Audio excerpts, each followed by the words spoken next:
la comme ni mu ko waxee dañu nekk ci weeru safar li dëgmal li nga xamante ne daal mooy màggalu Cheikh Ahmadou Bamba Xaadimu Rasul di masawu aussi suñu mbokku Touba yi nga xamante ne tey jii ndox baa ngi fa yaakaar naa ni balaa ñuy jëm ci màggal bi état bi dina jël ay jéego def ko ci di la nuyu aussi di feddali suñu nuyu aussi ci président Abdoulaye Diouf Sarr mi jiite parti bi di Renaissance républicain ñu am mbégteeg bànneex dalal la tey di Moustapha suñu nee Renaissance républicain maanaam da ngeen nekk ci parti politique ngeen di yëngu ci lu soxal Sénégal tey ñu gis Sénégal nekk ci benn crise économique su ñu nee crise économique mooy koom-koom ginnaaw koom-koom boobu nag bi nga xamante ni ginnaaw bi nga xamante ni joxe nañu lenge yi maanaam ci fukki weer ak juróom ñi gis bërki démb premier ministre taxaw daal di lancer plan de redressement économique et social ginnaaw bi nga ko déglu ci discours am nga déglu ko ci jéego yu mu jël muy ñetti axe yi ban jàngat ngeen ci jàpp yéen en tant que parti muy Renaissance républicain. Merci beaucoup Tange comme ni nga ko waxee.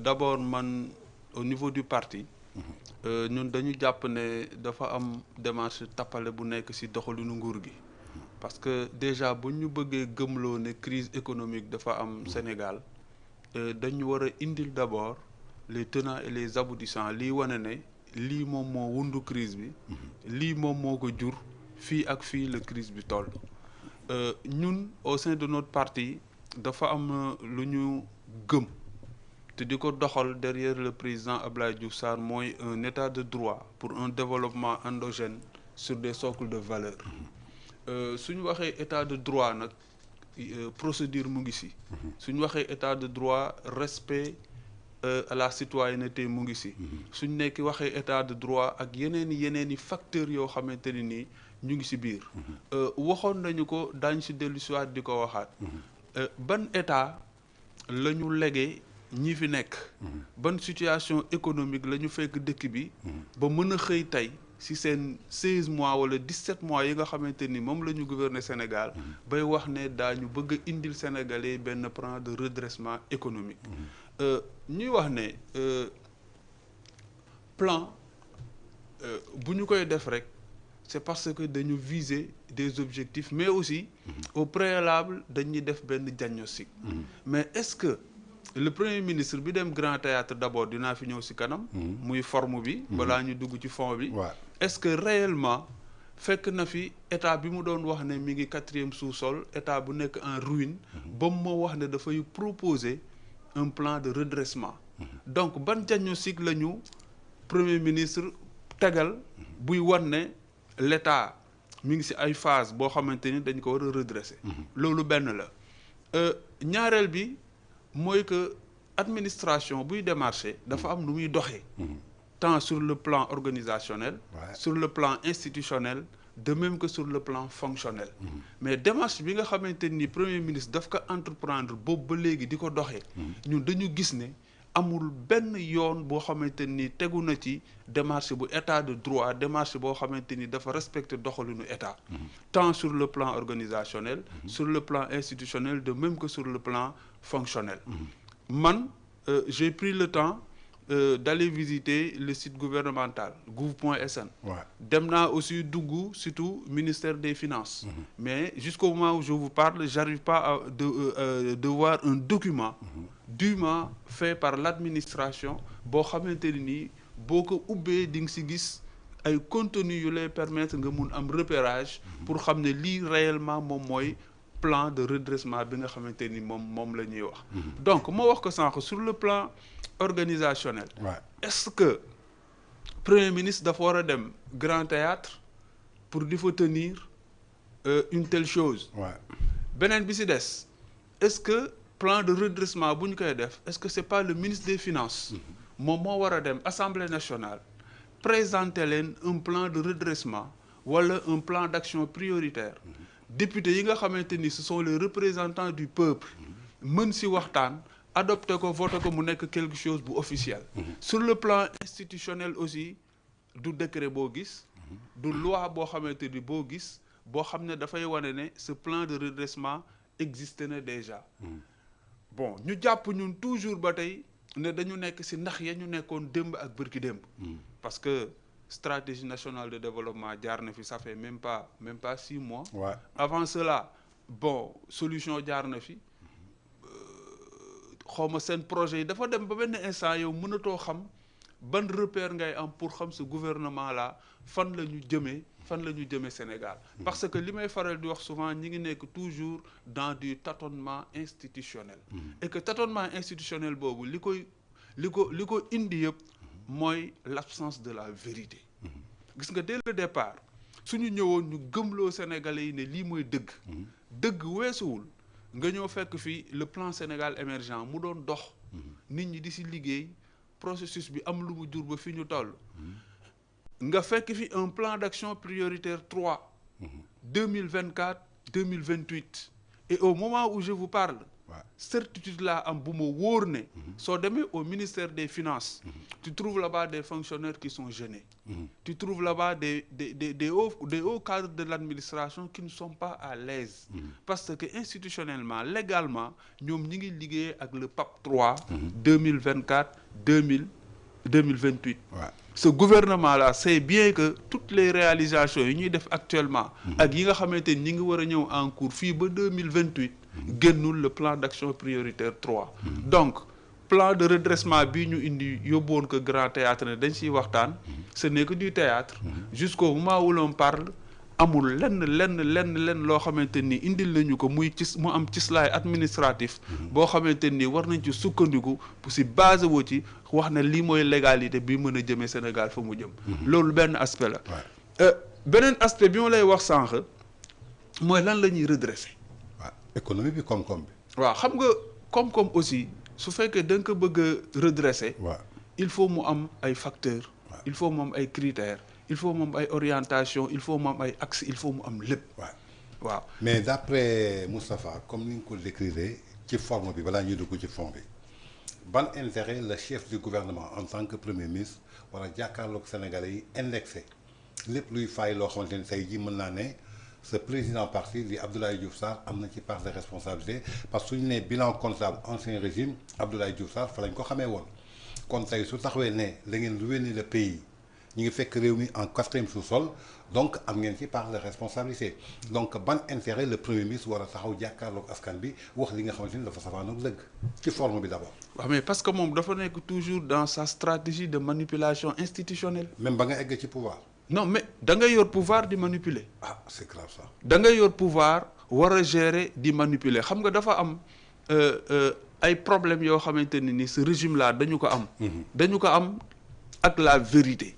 d'abord dañu ko am ak la reconnaissance gis nga ak la vérité mooy dès le départ su fekkoon ne ñëw waxtaan nañu ak sénégalais yi wax ne dans le cadre de la transformation structurelle de l'économie du Sénégal am na lu fi le régime sortant def dans le cadre de l'action sociale de la protection du développement durable am na lu fi régime bi def dans le cadre de la gouvernance institution paix et sécurité am na lu fi régime bi génn def ñu dajale loolu yëpp mu nekk un bilan élogieux ñu ne kat régime bii fi jógee ngalawaay lu baax lii ak lii ak lii ak lii ak lii ñoom ñoo ko fi def ñun suñu ñëwee on va s'appuyer sur tel projet renforcer tel acquis mais aussi rectifier consolider lii changer lii mais ils sont venus nous faire comprendre que ne l'État est en ruine mais état boo xamante ni dafa nekk en ruine dès le départ après leur élection ñoom ñëpp ñi ngi dem dëkk hôtel Azala ñi si dem dëkk King Fahd Place. kon yow da nga bëgg a weddi ni que gëmoo ni que dañu trouver un état en ruine.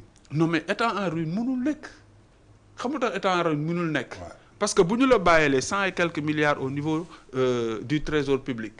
ñu 178 milliards. Merci beaucoup ñu bàyyi la su ma la rappeler tuuti rek de 1957 à 2007. Le Sénégal ne comptait que cinq universités. 1957. 57 de 2007. Le Sénégal ne comptait que 5 universités. C'est vrai. Hein? Lorsque Macky Sall est venu, yàlla dimbali ñu am Abdoulaye Diouf Sarr mu nekk le directeur des centres et œuvres universitaires de Dakar. En même temps ñu dénk ko les structures régionales yoo xamante ni dafa doon def coordination. Aujourd'hui Sénégal dañuy wax ESP. ISEP. Aujourd'hui Sénégal dañuy wax école de l'aviation civile. Aujourd'hui Sénégal dañuy wax université Amadou Mahtar Mbow. Sénégal aussi dañuy wax université numérique. Aujourd'hui Sénégal dañuy wax les cours préparatoires aux grandes écoles. Effectivement.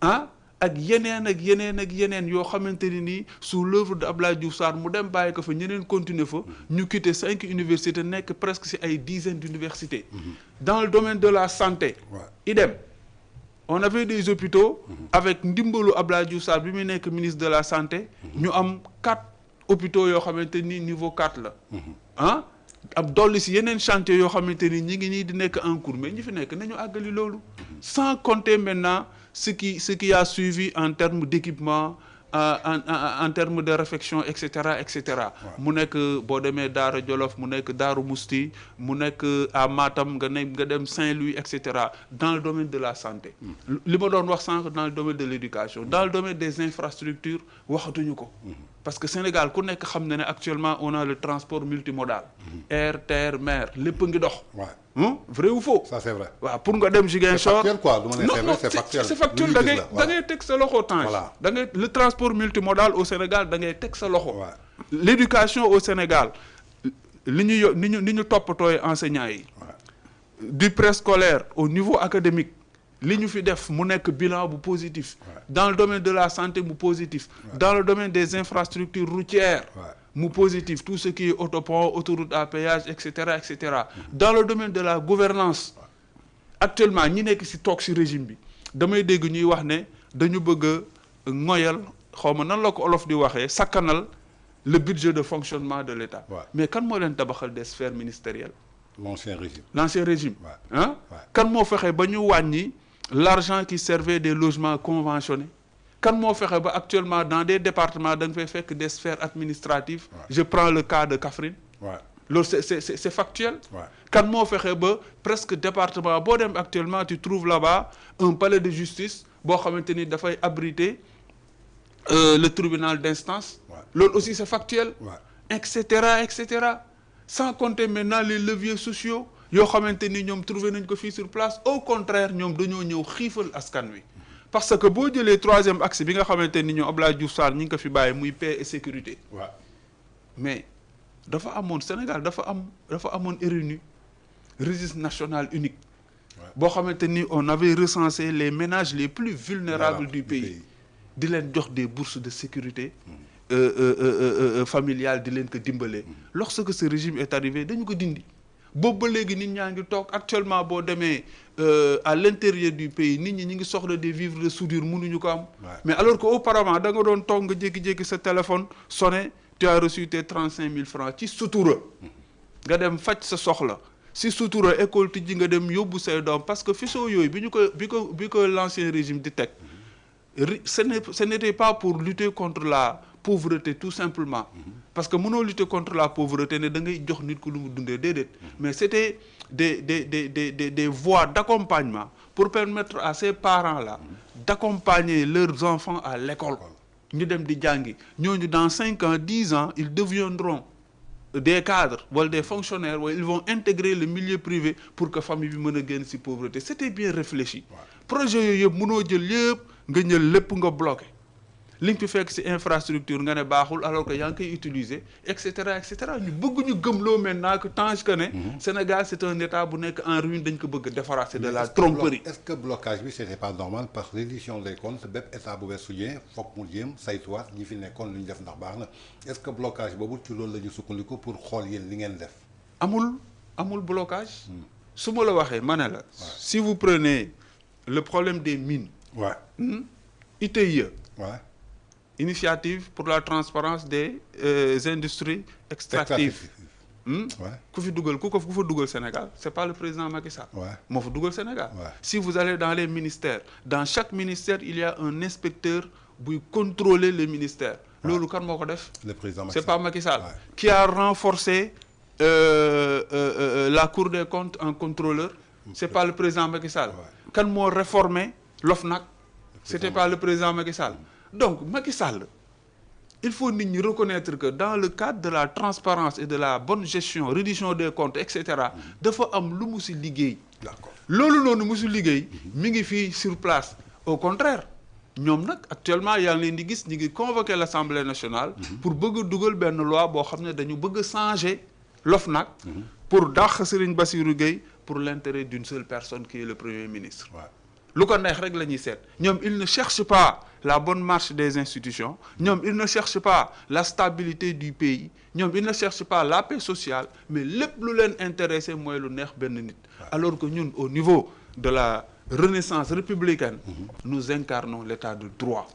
Avec le président Abdoulaye Diouf Sarr nous voulons restaurer les valeurs républicaines qui vont permettre à ce pays d'être toujours un pays stable boo xamante ni on va aller vers le développement. D'accord dañuy dugg ba tey ci forme bi génnoon ci fond bi d'abord. ñu ngi woon ci forme bi maanaam redressement économique et social. ñi gis ci biir axe yoo xamante ni ñu bëri ràññee nañ ko ci li ci ëpp lu ñu gis maanaam dafa mel ni dafa sukkandiku ci wàllu finance. maanaam tey ku ne redressement économique war nañu gis koom-koom. ku ne redressement social war nañu gis wàllu li nga xamante ni mooy social. wax nga ko léegi dañu demoon ba ubbi ay brèches. ci les couches ñoo xamante ni ñoo gën a vulnérable. ci li nga xamante ni ñu ngi leen ko doon dimbale pour accompagner seen doom ñi jëm jàngi. pour accompagner na ñi am lu ñu jëndee jiw mën ko bay suñu góobee am lu mu leen jëriñ. ñi gis ci ñoom gisuñu dara loo xamante ni nuru na koom-koom lu nur social donte noonu lañ ko tuddee mais dañu soxla jël si askan bi xaalis 5600 milliards la ñu soxla pour ñu mën a redresser économie bi. avec une patience de 2 ans et demi. alors que ci 15 mois décaissé nañu presque 8200 milliards. jëlee ko ci ay emprunts obligataires ci ay bor dugal ko ci réew mi mënuñu redresser économie. est-ce que yow tu trouves que avec 5600 milliards fii ak 2 ans ñoom mën nañu résolver la situation. Déjà on a perdu une année. Ouais. parce que ñoom dañ ne 2025. waaw 2028. waaw déjà l'année 2025. presque jeex na ba pare. ñu ne 5000 et quelques milliards lañ soxla. soo koy étaler sur 3 ans c'est presque 1800 milliards. chaque année mais su ma la waxee demal nga xool si surtout direction générale des impôts et domaines. soo fa duggee en 2024. ils ont recouvré en brut presque 1300 milliards. en brut. ok recette brute. 1300 milliards. waaw mais 1300 milliards boo ko defee différence bi ak 1800 milliards yi c'est presque une différence de 500 milliards de 500 milliards. donc dañoo nekk ci ay tappale dañoo nekk ci ay naxaate c'est que dañoo nekk ci discours populiste ak un discours manipulateur boo xamante ni dafa jiitu seen wax instant bi ñu ñëw gestion étatique dap leen ñu bëgg a xool naka la ñuy rectifier le tir. xam nga FMI mi ngi taxaw di xaar. FMI le problème majeur bi nga xamante ni moom moo ko xawoon a sonal digganteem ak ñoom Abdoulaye Diouf Sarr parce que Abdoulaye Diouf Sarr aussi fin bi mi ngi woon ministère coopération. yoroon FONSIS. ak le président Macky Sall bi fi génne. mooy ñu lever subvention yi. pour mën a yokk prix yi. mais l'ancien régime avait dit ñett. l'ancien régime dañu ne woon FMI quoi qu'on puisse dire. ak lépp lu ñu mën a endurer on ne va pas lever les subventions pour tuer les populations. lii nekk ci carburant lii nekk ci comment dirais-je encore énergie li nekk ci denrée de première nécessité dara la ci président Macky Sall dul tegg mu jël lépp loo xamante ni nii lu jël ci wàllu ceeb wàllu diwlin et cetera ñuy exonérer di teggi demoon ba taxes yi demoon ba wàññeeku. ba nit ñi mën a daan dund. malgré que dañu génnoon ci contexte Covid. malgré que dañu génnoon ci contexte guerre en Ukraine. mais ils ont pu gérer la situation ba joxe nguur gi dara yokkuwul. bi ci des subvention bu jëm ci wàllu énergie mon ami Tange. mais nguur gi ñoo am chance fekk nguur bi fi jógee gis pétrole gis gaz. ñoom ñu tombé ci exploitation. ak vente bi. moo tax ay ree daf ma jàpp bi ma gisee démb xaw ma bërki démb ñu ne dañuy tagg ki gérer commissaire la xaw ma. parce que dafa dugal recette u 41 milliards. Ngagne Demba Touré. waaw mais c'est une honte. pourquoi. mais comment se fait-il yow bi ngay nekk dans l'opposition. da nga nu ñu woon Sénégal am na zircon. am na or. Sénégal am na phosphate. Sénégal am na gaz. am na pétrole. et tu estimais ça en des milliards de mètres cubes. fu nekk wax nañ ñu fa ay milliards de mètres cubes de gaz lañ am milliards de mètres cubes de pétrole et cetera mais après 17 mois presque 15 mois 17 mois de gouvernance tu ne sors que 41 milliards nga ciy glorifié wu. te yow yaa exploité gaz. te yow yaa jaay pétrole yaa jaay gaz nga ne kële 18 milliards la dugaloon yow nga commencé jaay tu te vends sur nga ne 41 milliards nga indi comme exploit. mais c'est une honte ñi dañu yàpp sénégalais yi. yàpp sénégalais yi weesuwul ñu dem 15 mois après. ñu taxaw ne 41 milliards la ñu am si ressources minières yi nga xamante ni ñi ngi génnee si réew mi te ñoom ñu waxoon ne Sénégal li mu am si ressources minières soxlawul muy wàlliyaan benn dëkk. bi gën a pire nag. si li ma lay wax sànq mooy ñu léegi leen un état bu war a exploiter gaz avant régime bi di génne ñu bàyyi leen le réseau gazier du Sénégal. quand même Banar Sall bi muy dem. les bonbons de gaz bu Petrosen. pare nañu bañ war leen a dugal ci marché bi sénégalais war leen a jariñoo. mais quel est le problème lan moo tax ñoom mënuñ ko commercialiser sama soxna bi jëndee gaz 1500 ñu jaay ko 700. gazu 3000 bi ñu jaay ko 1000 francs wala 1500 Sénégal pare na pour loolu de. xam nga lu ñu bëgg. téye ko sonal askan wi. tant xamloo nit ñi manipuler leen gëmloo ne ancien régime bi lii ak lii ak lii ak lii la fi def ñun ñoo ñëw pour libérer askan wi alors que l'ancien régime a réglé tout le problème. man j'ai eu la chance de travailler si le réseau gazier du Sénégal. pipeline yi fi mu war a jaar. centrale yi mu war a alimenter. même des usines yoo xamante ni matériaux la ñuy defar pour le bâtiment ñu war leen a alimenter pour que matériaux bâtiment boobu war a wàññeeku prix électricité bi mën a wàññeeku sénégalais yi mën a soulager wu ñoo xam nga lu ñu leen sant loolu ñu leen tracel defaral leen ko defar plan yi defar répp bañ xam ne réseau gazier bi Tivaouane Peulh bu fa wàccee centrale bii la war a wàcc bu Tóobeen et cetera ñu dem yóbbu ko foofu dimbali sénégalais courant bi mën a wàññeeku parce que seen yii ñuy def bëgguñu sonal uniquement pour satisfaire le FMI pour FMI mën a ñëwaat Sénégal suñu ko defee ils vont encore tuer les populations et pire que ça ma jox la beneen information taxe bi nga xamante ni dafa war a jëm ci contribution globale foncière ak taxe bi nga xamante ni dafa jëm ci contribution foncière sur les propriétés bâties ou propriétés non bâties dinañ ci dugal nit ñi aussi comment ci sénégalais yi nañu bàyyi xel ne ñi nga xam ne seeni kër daawuñu fay si yërmande ak xam ni dëkk bi méttee